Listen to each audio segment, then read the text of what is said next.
Hello.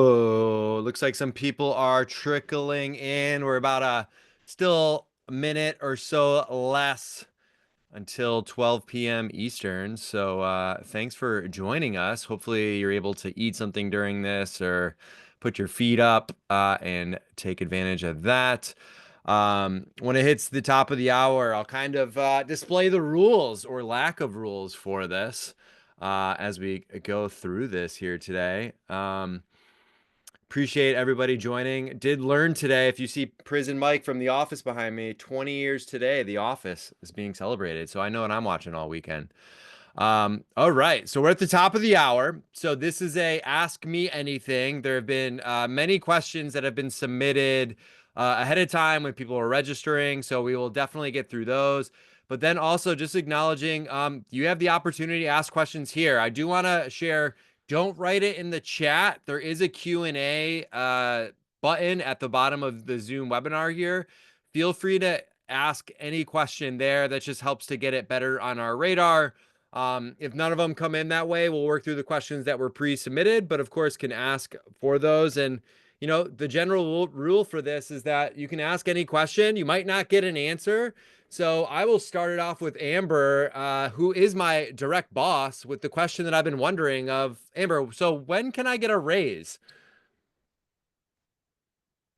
Maybe we'll And talk you're about that muted. on your Oh, on there you your go. review. Yeah. Can you hear On me? my review. Okay. Okay. I got you. Yeah. I got you now. I haven't been here. Uh, You're getting that. I know. I know. I'm just messing. Cool. So we'll jump right into it, Amber, here. So some questions from the audience coming in.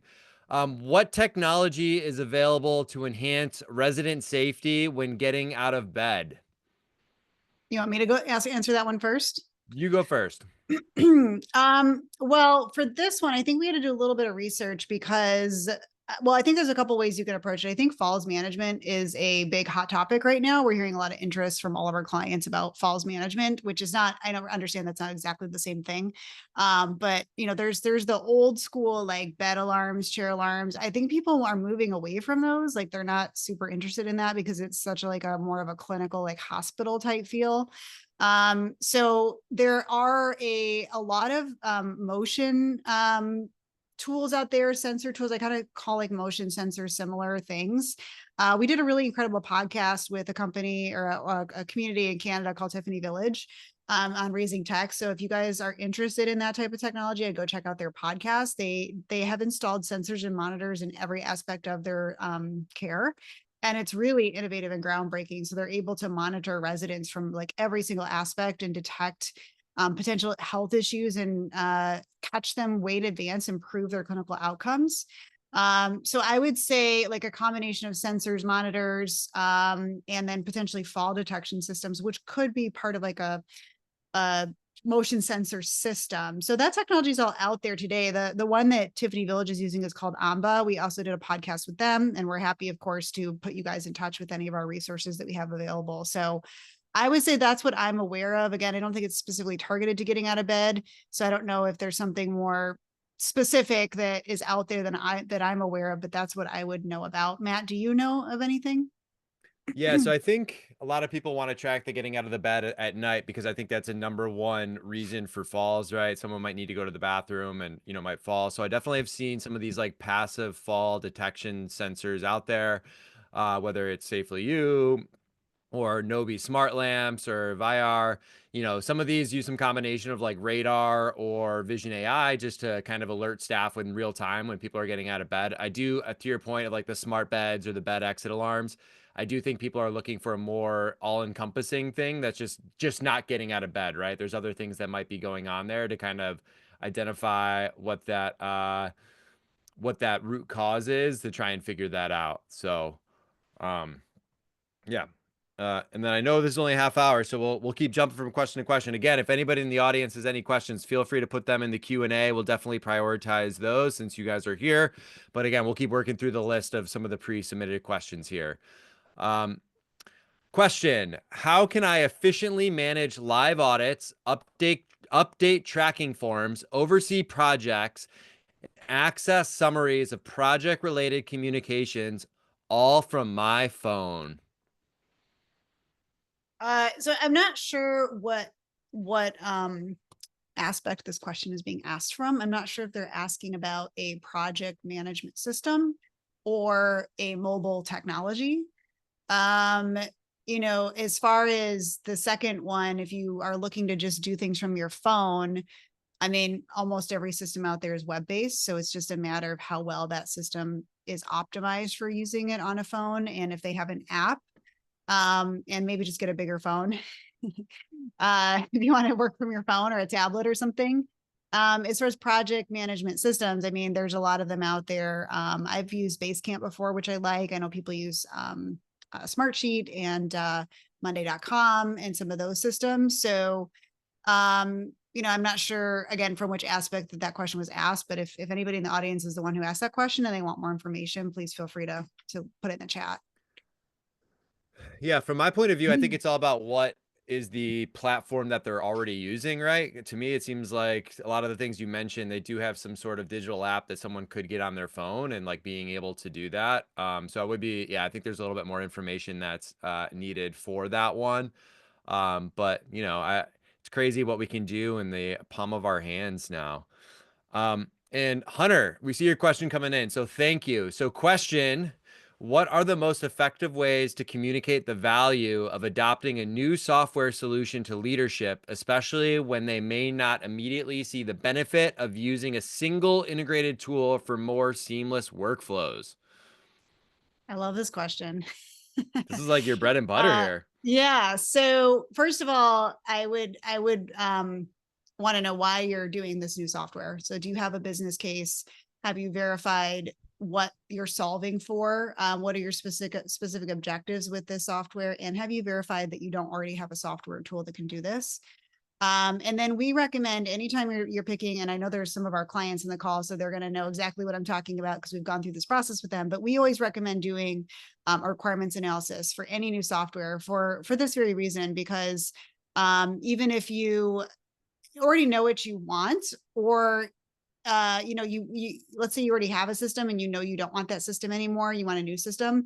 It's still beneficial to go through the process of identifying all the requirements you want the system to be able to do with the integrations, and then score sheet it so that you can then have a very objective document you can take to leadership and say, this is our business case, this is what we're solving for, we verified we don't have it.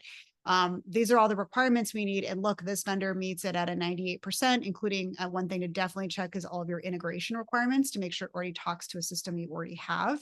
So I think that going through that process and by looking at the requirements from all the different people who need to use the system. So, a lot of software has a billing component. So even if it's not a billing software, but there's a billing piece, make sure billing has a chance to look at it. And I think that if you can put together that objective data, that's definitely going to help you with your case of putting in new software. Does that answer the question? I like to think so. Yeah, I think what I would just add from my end, I think Amber's got a much more detailed approach to it.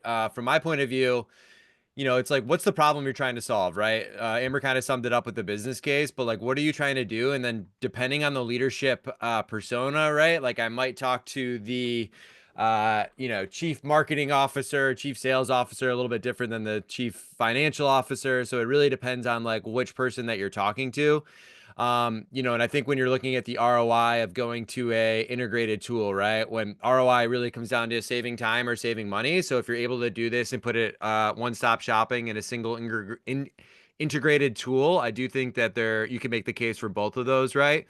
And I do see like technology as we tend to move forward, like the more integrations that you can have and less silo technology platforms, it's just going to make everybody's life easier. There is going to be a learning curve to get that in place, but I think it's a step in the right direction, Hunter. So And the other hopefully thing you that, could do is talk to other people using the same system and get feedback from them on how it's improved their processes, and use that as examples too.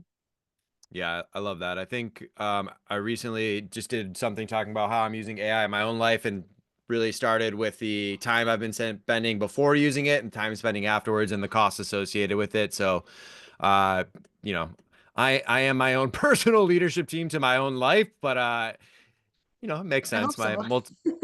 My multiple personalities tend to agree at times, so that works out well.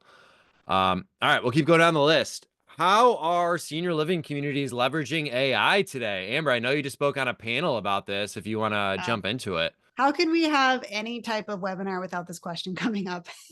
We went 9 minutes Yeah. before talking Okay. about Before AI, so mentioning AI. that's a win. That's a win. Yeah, so we'll talk about it a little bit here, but we have a lot of resources about this. We've done a lot of podcasts. We wrote a white paper about it. We've done some live webinars that are also available on like our YouTube channel and our podcast as well. So, and of course, feel free to reach out to us if you guys want to talk about this in more depth. But I'll answer it from one perspective. Then I know Matt, you have like a different perspective. So I'm going to answer it from more of the data perspective. So I think that we're really at a, sort of frontier right now. I think that this industry that I've been in senior living for 20 years, I think that we've suffered for a very long time from lack of data, lack of the ability to get data into our system efficiently and integrated, and then lack of being able to pull the data out to use it for making data-driven decisions. And I think that is changing right now.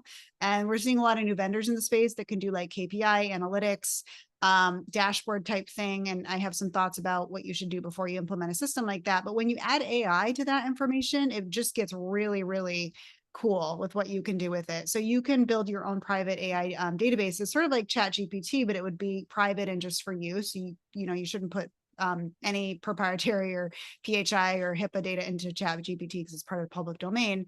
And you can have it sit on top of your systems and you can ask it, generative AI questions. Like if I want to ask my phone, like what are the top, 10 capitals in the world or whatever, it'll give you an answer like that. So you could say, tell me what my, top 10 expenses have been in the last month and categorize them. Or you could have the nurse come in at the beginning of their shift and say, give me the 24-hour report, and you can talk to it and it'll search and give you information, which is really cool. So that's like the part of AI that I'm really excited about. And then Matt, I know you have a whole other perspective on uses of AI. Yeah, so I think AI, it really, so AI is such as like a big overarching word, right? There's so many buckets within it, and it really depends on what role you're trying to help in using AI, right? Like there's a whole, we could talk about the rest of the time here of just like AI being used in sales and marketing with lead scoring and like lead analytics and all this stuff. Where I think there's a really unique opportunity for AI with senior living is, we have all this data that Amber mentioned, but like trying to get it all into one spot and doing some of these predictive analytics, whether it's for fall risk, health deterioration, staffing needs, right? Like there's this huge opportunity to kind of have this AI to kind of do data analysis, right? To kind of just paint a better picture and making sure that we are just more informed, right?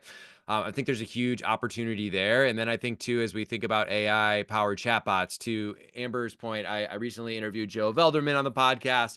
They've created their own internal thing where they basically took their 300-page SOPs, right, their standard operating procedures, got that into a private chatbot for their team. So anybody working at any time at that community can ask a question and they'll get their standard practices for that. So I think there's a lot of opportunity to help with some of that redundancy and going back to the saying of that I always say when it comes to AI of automating the mundane and elevating the meaningful. So um, you know, always Matt, thinking through that. can you talk a little more specifically about using AI for things like note taking, sales and marketing outreach, just organizational, like, and I mean, I can talk a little bit too about just process automation because I think that that's a big help that people can do quickly and easily.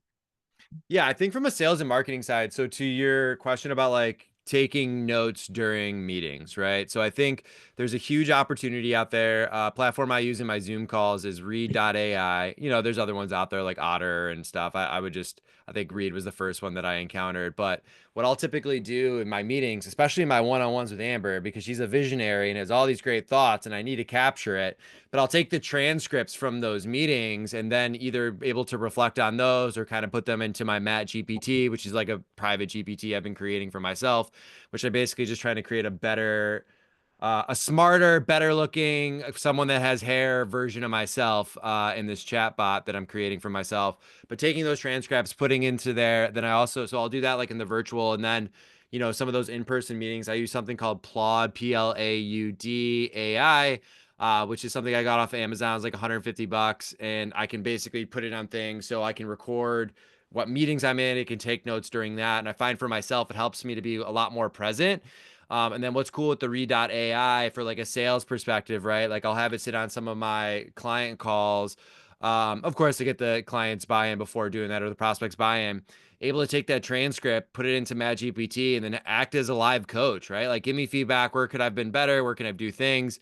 So it's really just becoming like my most dependable colleague, and I'm ready to make Matt GPT my emergency contact. So I'll have to change that in our system. But So yeah. one other thing I want to say about AI before we move on is just that, again, like you said, Matt, it's a totally nebulous word. It means a lot of things. There's no one AI meaning. Well, I guess AI does have its own definition, but as far as how it's used, and so AI is just being built into a lot of existing systems, and you may not even know that it's in systems. But we did a podcast with a company called MemoMate, and they built AI into the ability to do life stories for residents, which is really cool. Weren't you telling me, Matt, about another chatbot that can do like resident technology help through AI as well? So there's a lot of like just AI that's being built into existing software. A lot of the resident engagement apps are building it into their tools as well. So I mean, it just has such a broad application. I really recommend it's like a case by case analysis of how it can benefit you. Yeah, absolutely. And so that one is called Oppo AI. If you were, it's on the Kirvakasi website. It's actually free. It's basically a texting platform that they've built in the background to help teach older adults, or really anybody, how to use technology. And it's just a free texting platform. So you could definitely check that out, which is kind of a cool thing to do. Um, so keep it going with the questions here. Again, anybody in the audience, feel free to put in the Q&A section if you do have any questions. The next question, Amber, is which platform offers the best balance of innovation and affordability for IL, AL, and memory care? So I'm assuming this is a medical EMR question when they say platform. Is anybody in the call who asked this? Um, okay, I don't see anything in the chat, but I am just going to say that we don't recommend specific software. I mean, we have a list of software we'd recommend, but I can't tell you exactly what's going to work for you because like the process I mentioned earlier, you need to go through to make sure it's a good fit for your community. I will say that we're working with one of our clients that has 24 AL, IL memory care combination properties across the country, and we're doing an EMR project right now, and we submitted the RFP to 5 vendors. And some of the ones we thought would be a good fit, they didn't score very high on some of the requirements. So I think you really have to go through the process to figure out what's the best fit for what you need. So in this case, that client has Medicaid, and they didn't have Medicaid module, which is a huge problem. But maybe you don't have Medicaid, so you don't need that. Um, and integrations is a key part of this too. Like, what systems will best integrate with what you already have, your GL, your resident engagement, your dining, your sales and marketing. So there's platforms out there. I can tell you the names of them, but I can't tell you like this is what you should implement. So if anybody wants more information on that, please feel free to reach out to me after this webinar.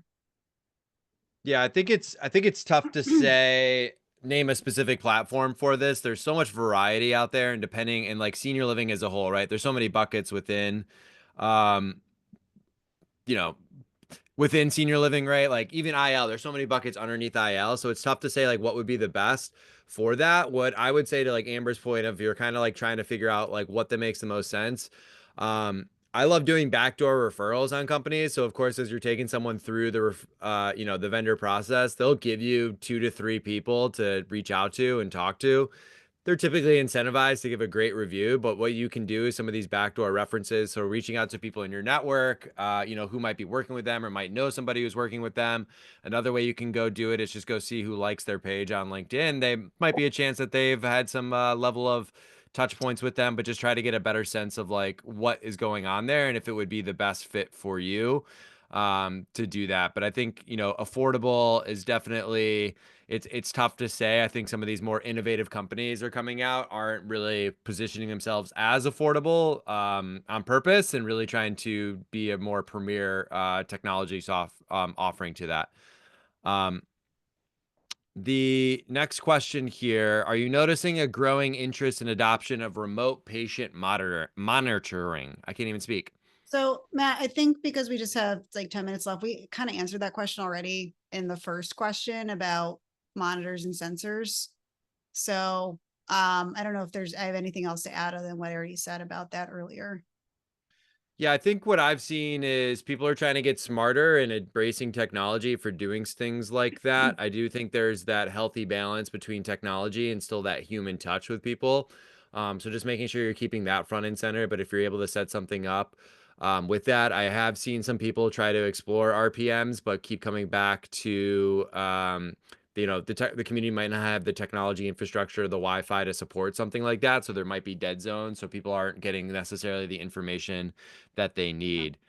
Yeah, Um, I think this is a really interesting application more in the ILAL setting because when you're talking about skilled and you have census and staffing requirements, you can't really reduce that. But you can use it to help improve outcomes and detect issues, like I mentioned earlier. So I think that a lot of people don't think about using this technology in independent living, but we're seeing a growing need for it where people want to know that they're going to like be if they fall that someone's going to be aware of that. And I was at a site with one of our clients who I was talking to the residents directly, and they said nobody wanted this technology till someone actually fell, and no one knew about it for almost a day, and then suddenly everybody wanted to have this kind of technology in their community. So I think it's a really exciting area of technology that's going to, we're just on the very tip of that type of technology. Implementation is going to become more and more common. for sure. Um, and so Amber, a question I have for you. So, I know you like to being in senior living, you've been on the vendor or the provider side for almost 10 years, now on the vendor side for 10 years. Let's talk technology culture. I think there's just like what I see, like what communities are successful with technology compared to those that are not, and like what suggestions or insights would you give to those communities that are struggling to embrace technology? Well, just for context, for anybody who's on the call who isn't familiar with us, we are one of our areas of specialty is doing technology assessments, and part of that process is going on site and interviewing staff. And so we've done that. I've done that at more than 80 communities in the U.S. and UK. And so, the feedback I have from that is that really it starts at the top. So if leadership doesn't think technology is important and they don't prioritize it, it's not going to go anywhere. You're not going to be successful with technology adoption. You can try to do, if you're a manager of a department and you want to try to improve your technology culture there, you can. But to be able to really, as an organization, as a provider, as a community, to effectively use technology in a lot of the ways we're talking about in this webinar, you have to have support from leadership, because it involves change management, it involves process changes, it involves a shift in the way you think. And when we say technology culture, what does that mean? So I always like to make a joke. If you guys have heard me speak, you've heard me say this before, but a lot of times, we think of IT as the guy in the server room wearing khakis who comes to fix your computer, and that's IT.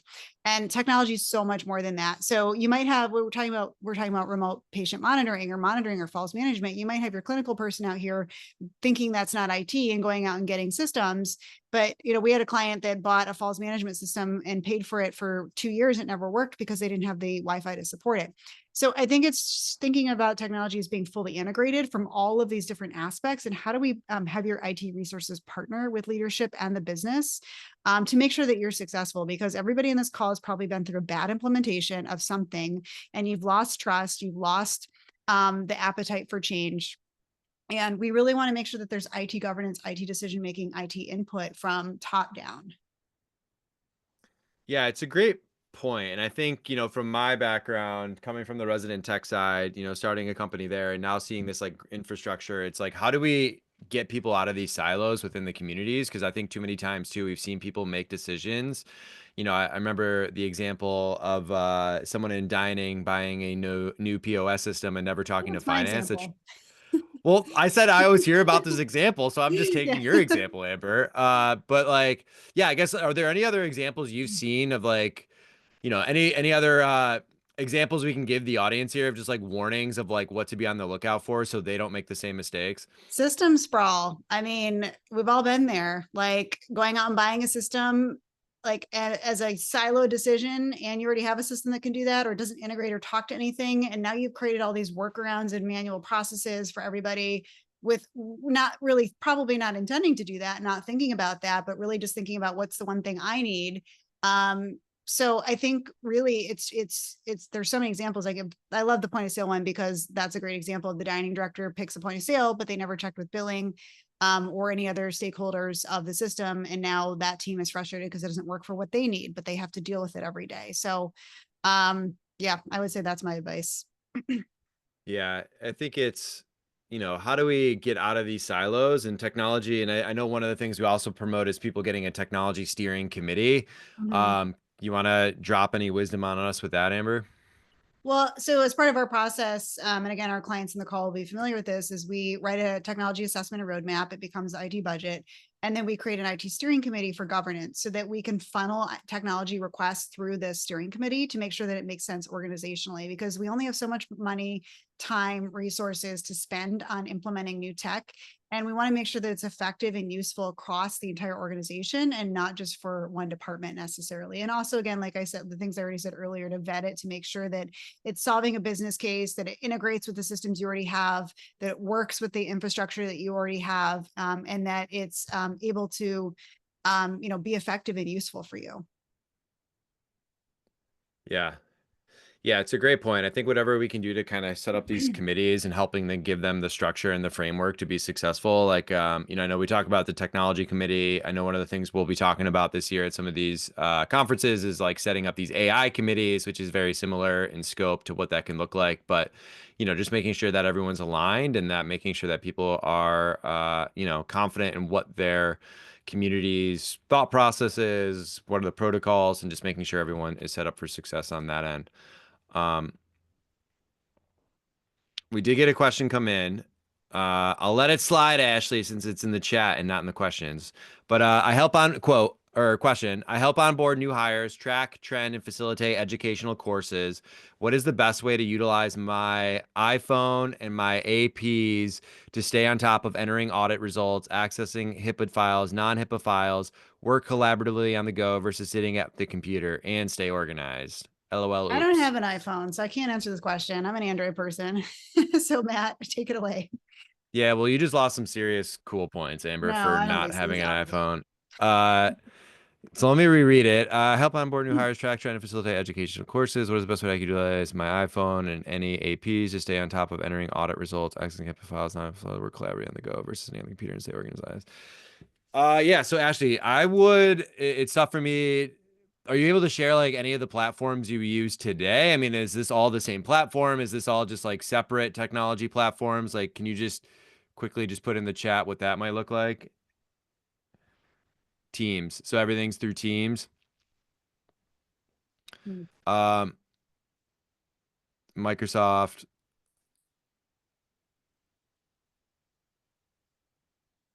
Outlook. Got the whole Microsoft suite going here. Um, Oh, Excel on a phone? I don't know. I don't know if I yeah, could do Excel that. on a phone Have you seen that meme would be that's like tough. big person or big things need to happen on big screens?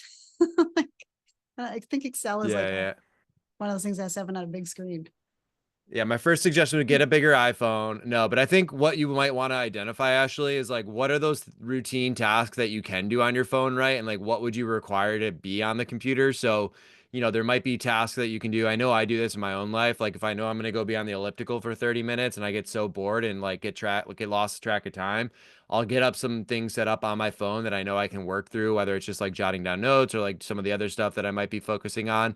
So I think just kind of like even just sitting down and identifying like what are the activities you can do on your phone versus what you can do on your computer. And then just knowing that, again, you can't do everything on your phone, but if you can do a few things and you know you're going to be on the go, making sure you're prioritizing that. So that's just me thinking out loud here. All right. I think Uh, we're almost at time. Does anybody have one last question? Pin number to your bank account. No, no, we can't go there.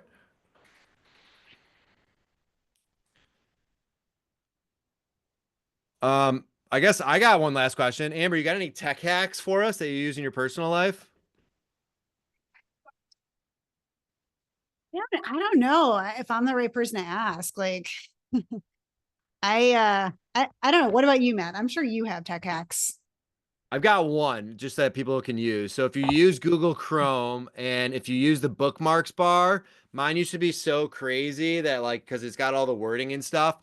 But what you can do if you go to your bookmarks bar and edit it, you can basically just go edit each one, delete the word so it's just their logo or just the logo. So your bookmark bar looks a lot cleaner and simpler. And it's been like a game changer for me. It just Hmm, a subtle UX game change for me, and it looks a lot better for it. that's a good one. Um, yeah.